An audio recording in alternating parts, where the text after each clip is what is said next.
Okay, so welcome to the new lecture of this course, Fundamentals and Applications of Dielectric Ceramics. So let's just briefly do a recap of what we learnt in the last class. So in the last class, maybe last couple of lectures, we started our discussion on frequency dependence of dielectric properties. So in that, we looked at first the case of ideal dielectric. So in case of ideal dielectric, we said that if you have this real imaginary phasor diagram, then if your voltage is V in this direction, then current leads the voltage by an angle 90 degree for a ideal dielectric, and as a result all the current is basically charging current, and hence the power dissipated is equal to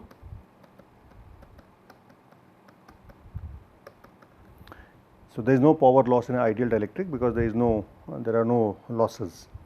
And then we took the case of then we moved on to what we said that real dielectric. So in case of real dielectric, we just introduced this, that if you apply a voltage V, then you might have a situation that total current is basically at certain angle, which is, so this is delta angle and this is, let us say, theta angle, and this theta is basically 90 minus delta. Okay, and this total current is now sum of two currents. So one is charging current, and then so you have charging current and then you have loss current, and this is I total. Okay, so this I total is sum of IC plus IL, and this angle delta is basically a representation of power dissipation. So tan delta is basically equal to IC divided by IL divided by IC basically, and what it represents is how much is the loss in a system. So basically what we said is, in a real dielectric, if you pump in QE, you take out QE during the reverse cycle for ideal dielectric, whereas for a real dielectric there is a difference between, so if this is Q1, this is Q2, so Q1 is equal to Q2 in case of ideal dielectric, which means there are no losses of charges, but in case of real dielectric you will have loss of charges through mechanisms such as leakage or loss, ohmic loss or non-ohmic losses. We will see what they are. So this is what we are going to analyze in this lecture, that what are these losses and how can you represent them mathematically. So let us now look at the case of, basically we are saying power dissipation. I am going to further dwell upon power, not power, sorry, we will come to power later on, but dielectric properties versus frequency in a real dielectric. So for a real dielectric, we said that IT is equal to IC plus IL, and what basically this means is that your I loss now is equal to sum of G omega AC. So this is the frequency dependent contribution and this is frequency independent contribution. So this is what basically is. So this is conductance, which is inverse of resistance. So this is, so the total current will be now I omega C plus G omega AC plus G DC into V. Okay, so this is what we said last time. So when your field applied is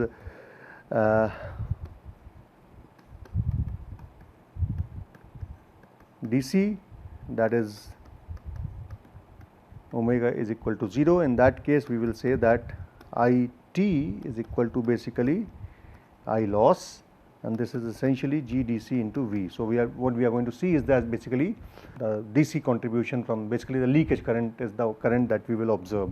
So when you make DC measurements on a dielectric, you are basically looking at the ohmic losses in the system which has frequency independent, and this G DC is nothing but 1 over R, which is 1 over the ohmic resistance of the system.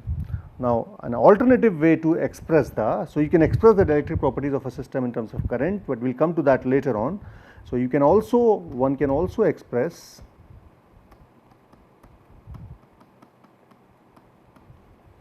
the real dielectrics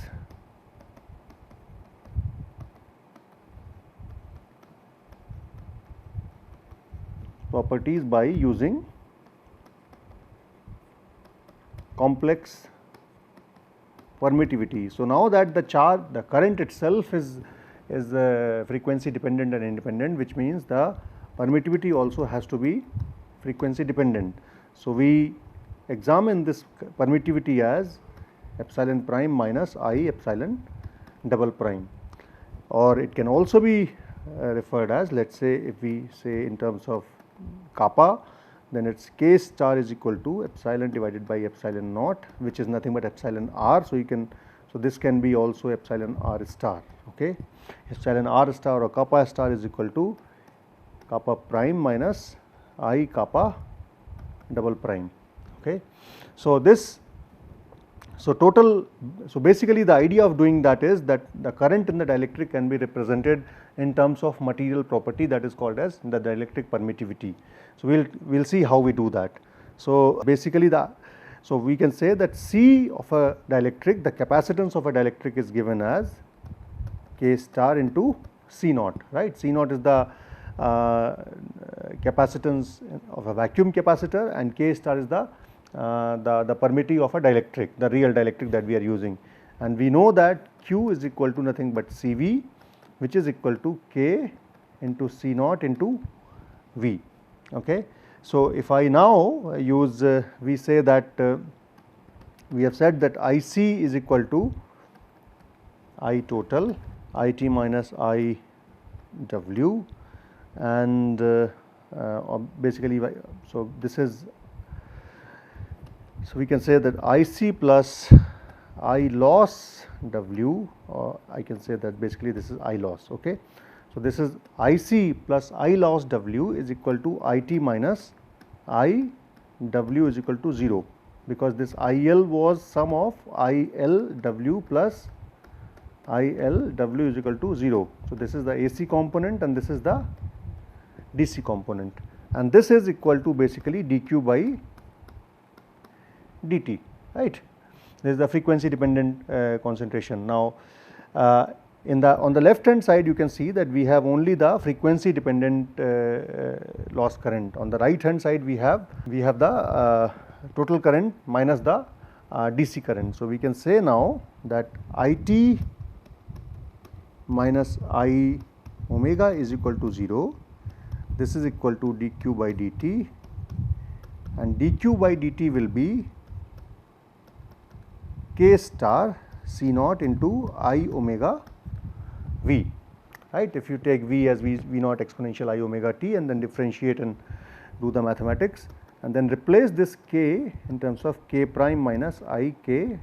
K or kappa are interchangeable in terms of words, but actually speaking it is kappa. Okay. So, this becomes this expression. So, which means that we can write IT to be equal to I omega C naught kappa prime V plus omega into kappa double prime C naught V plus G DC V. What is G DC V? Is basically I DC, right. So, this is what is IDC. Now, we can see that in the first two terms, in this case these are frequency dependent, and this term is essentially frequency independent. Okay.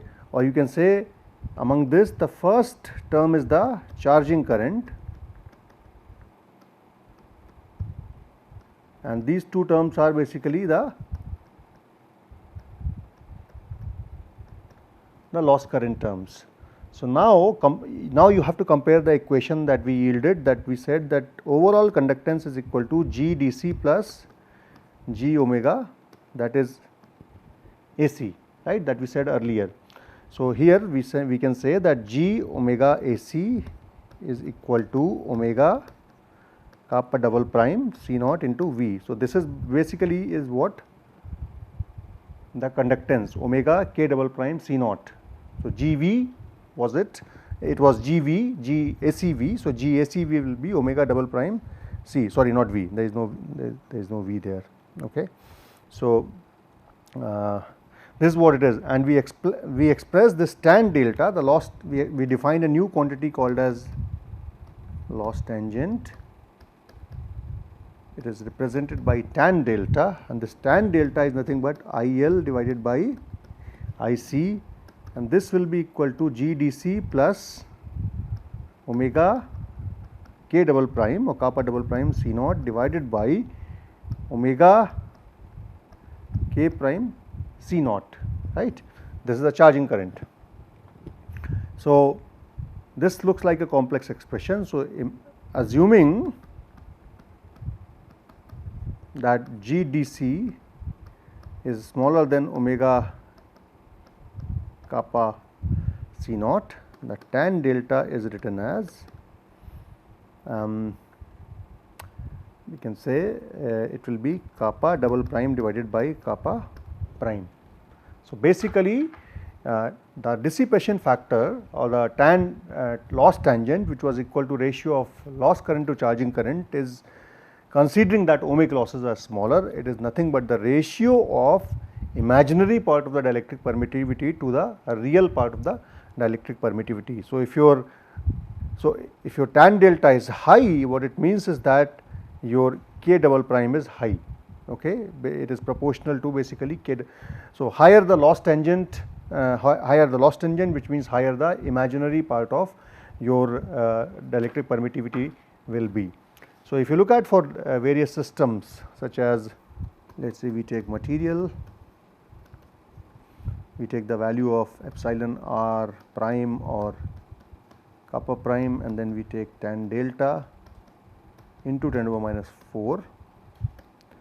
So, if you take for example for something like Al2O3, Al2O3 has a value of about 10 and the loss tangent is 5 to 20 into 10 to the power minus 4 for a good dielectric. If you look at SiO2, its value is 3.8 or 3.9 and it is about 2 into 10 to the power minus 4. If you look at something like PVC, it is about 3 and this is 160, more lossy system because it is amorphous, it has more defects, as a result it has more loss. And if you look at barium titanate, something like barium titanate has very high dielectric constant and it also tends to have a little bit higher loss as compared to other systems. In general, what you will see is that the more defects in the material is, more the tan delta will be. So, tan delta basically is loss in the system.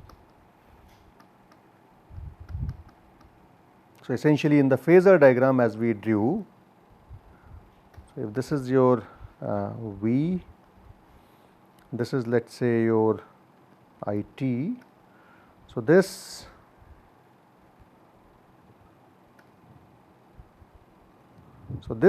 angle delta, more this angle is, higher the loss current will be, and as appropriately your IC will reduce in number.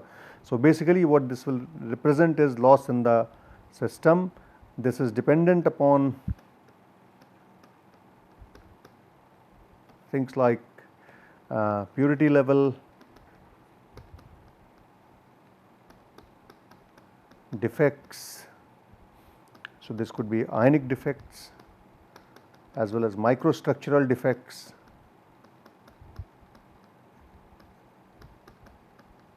such as porosity, grain boundaries, etc., and then we will have also dependent upon temperature. So, in general you will see that as you increase the defect, if you increase the impurities which create defects. So, we saw in defect chemistry there are certain impurities which can give rise to defects. So, if you have more of those impurities, you will have more defects, as a result you will have more tan delta. Similarly, if you have ionic defects in the system because of conditions like temperature and partial pressure of oxygen, you will have more losses in the system. Similarly, microstructural defects such as porosity, grain boundary, and antiphase boundary, twins, etc., they all have potential to give rise to maybe not necessarily twins, but surely grain boundaries, small angle and low angle grain boundaries. And then temperature, in general, as you increase the temperature, the loss in the system increases. So, and this is a very important parameter in tan delta. So, when you measure the dielectric properties of a system, the idea is to, for a good dielectric application, the idea is to minimize this tan delta value. So, lower the tan delta means good dielectric, you mean a good dielectric it is. So, now having known that this, so you can write this basically, so K star can be written as K prime minus I K double prime, or you can also write as epsilon R star, which is equal to epsilon R prime minus I epsilon R double prime. Some people also write it as epsilon star, which is basically epsilon prime minus I epsilon double prime, but epsilon star is nothing but epsilon naught into epsilon R star. So, these are different ways of representing the dielectric properties of a given system. Now, let us see what the, so if I just briefly go through it, what we have done, we have we started with dielectric properties versus frequency. So, we say that total current is equal to charging current plus loss current. Loss current is sum of AC and DC component. Total current as a result becomes, so so charging current we worked out earlier, it will be I omega CV, right. So, this is total current, and correspondingly loss current will be total G conductance multiplied by the voltage. Total G is equal to, so this is total G is equal to G omega AC, that is frequency dependent, and the DC, that is the ohmic component. So, when the field is DC, then of course omega is equal to 0, then the current that you measure is basically the loss current. There is no frequency dependence in the system. So, how do you relate that previous equation to the dielectric properties? So, what we express the dielectric properties for such as dielectric constant in terms of complex properties, such as epsilon can be written in the form of epsilon prime minus I epsilon double prime, and since epsilon is equal to basically epsilon naught into epsilon R star or K star, we can write this in terms of epsilon R star or K star, which is equal to K prime minus I K double prime, or you can say epsilon R prime minus I epsilon R double prime. And we also know that capacitance is equal to K star into C naught, and we know Q is equal to CV. So, appropriately we can now write an expression for current, because we know that the current that you, frequency dependent current that you measure, because now the charge is not equal to only C naught V, charge is equal to K star, which is a complex quantity multiplied by CV, which means this variation of charge is going to represent all the variation of frequency dependent. So, time dependent variation of this charge is going to be the frequency dependent component of current, which is IC plus IL omega. This is equal to dq by dt, and this is nothing but IT minus the DC component. So, total current minus the, so total minus the DC component is basically the frequency variation or time dependent variation. And then we took what is IT minus I omega naught dq by dt, and from this if you expand it further, you can see that there are two frequency dependent terms. One is I omega C naught K prime V, second is omega K double prime C naught V plus G dc V. So, this first frequency dependent term is the charging current, this is I omega C naught K prime V, this is the real part of imaginary constant that represents the charging current, and the imaginary part represents the loss current. So, this is what we worked out in terms of tan delta. So, tan delta is ratio of loss current to charging current, and if let us say the ohmic part is smaller as compared to the frequency dependent part, then we can consider tan delta to be equal to kappa prime minus, or you can say this is epsilon R double prime divided by epsilon R prime. So, now what we will do is that we will look at power dissipation in a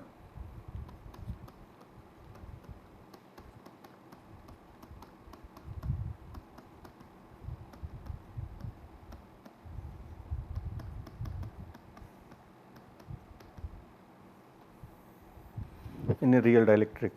So, to do this, what we do is that we first express the conductivity of a dielectric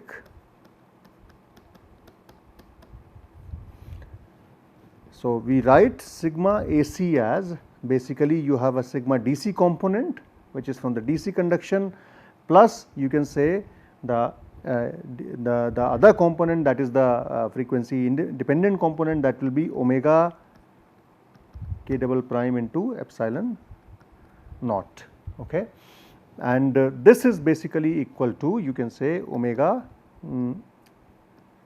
epsilon naught kappa prime into tan delta, considering if sigma dc is very small as compared to the AC component.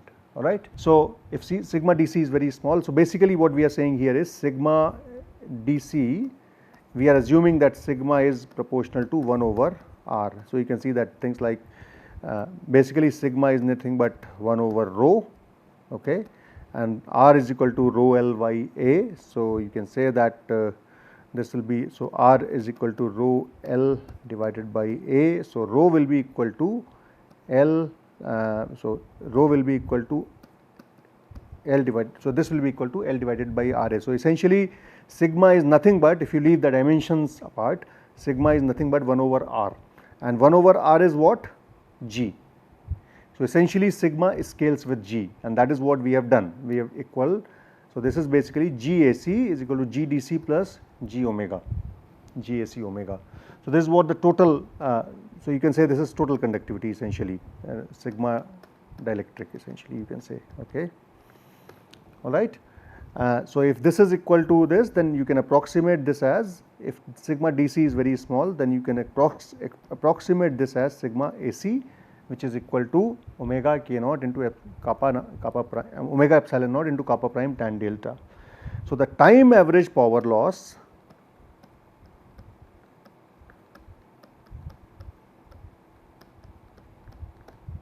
can be expressed as, we can write this as P average is equal to 1 over the time period, integration over the time period into I loss into V dt, right, and this will be equal to 1 over time period, integration over the time period. We can say this is omega kappa double prime epsilon naught, sorry, you can say this is C naught, this is C naught. Okay. So, this is C naught into plus GDC into V naught square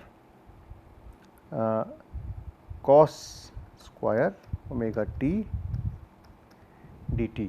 Okay. And if we say that, as we assumed earlier, that GDC is very small as compared to GAC, then we can write this P average is equal to 1 over gamma 0 to 1 over integrated over time period omega kappa prime C naught into V naught square cos square omega t dt. Okay. And this will be equal to, so V will become V square, because one V term will come from the current term and then second the voltage term itself. So, V will multiply itself. So, it will become, if you take V is equal to V naught cos omega t. So, one V term will come from the current and second V term will be itself V, because the current was omega kappa double prime C naught V. This is the current, and then multiplied by V naught cos omega t. So, this is also V naught cos omega t. So, it will multiply itself. So, P average in this case will be, if you now do the integration, this will come out to be 1 over 2 omega kappa prime C naught into V naught square. So, this will be basically, you can say, half of GAC into V naught square. Okay. Alternatively, you can write this as P average is equal to half into omega. So, this was equal to k double prime. I can also write it in terms of k prime tan delta, because we know that k double prime is equal to k prime into tan delta, right. So, I can replace this here. This will be C naught into V naught square. You can also write this as half V naught square into omega C tan delta, because C is nothing but K prime into C naught, okay, in the real terms. So, this is what is the so if C naught is equal to, let us say, epsilon naught A over D, which is the dimension of a system, E naught is equal to V naught divided by D. So, you have a capacitor with plate area A and the separation as D, then you can define these quantities, and V will be equal to A into, sorry, E naught is equal to V naught divided by D. So, the dissipated power density you can write it as and the volume will be equal to A into D. So, if you write this as P average divided by volume, this can be written as half omega epsilon naught kappa prime tan delta into E naught square. So, if you now make the frequency dependent 0, frequency equal to 0, this becomes equal to 0, right. So, the only term that you will be left with is the DC term, which we have ignored. So, when frequency is 0, then AC component will vanish. So, you are left with only DC term, which we have ignored because we have considered this to be smaller than the AC component. So, if frequency is 0, then what we will have is G will be equal to GDC, which is nothing but 1 over R. In such case, your P average will be equal to I square divided by R, right, I into basically GV, yeah. So, sorry, I square R, not I square divided by R, I square R, okay. So, it is nothing but G into V, G is 1 over R, V is sorry, G is, what am I writing, G is 1 over R, and power density was equal to G into V naught square, okay. So, let me see, yeah. So, G is equal to, so P average will be equal to G into V, and G is and this is integrated over the so yeah, so this will be equal to V naught square whatever it was dt, right. So, this will be equal to G into basically V square, and this will be equal to 1 over R into I square R square. So, this will be equal to I square R, okay. So, this is what this will be the DC loss. This is in the absence of frequency dependent loss, that is when frequency is equal to 0. However, you can see the frequency dependent contribution is the power loss increases as your tan delta value increases, or you can say your epsilon kappa double prime value increases. So, your P average P will go up as your kappa double prime goes up or tan delta goes up, and this also means that as you increase the frequency, then also the power loss will go up. So, this is what it is in terms of dielectric property representation in terms of frequency.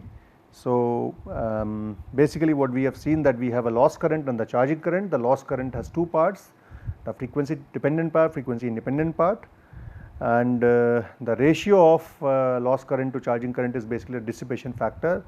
So, higher the dissipation factor, more the power loss in the system is going to be.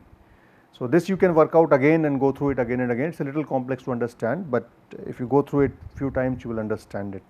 So, in the next class we will start our discussion on essentially looking at the little bit more detailed treatment of frequency dependence of dielectric properties from a microscopic scale. What we have seen right now is the macroscopic scale, but what we want to see so because frequency dielectric constant varies in various steps as a function of frequency, we need to understand the microscopic mechanisms. Thank you.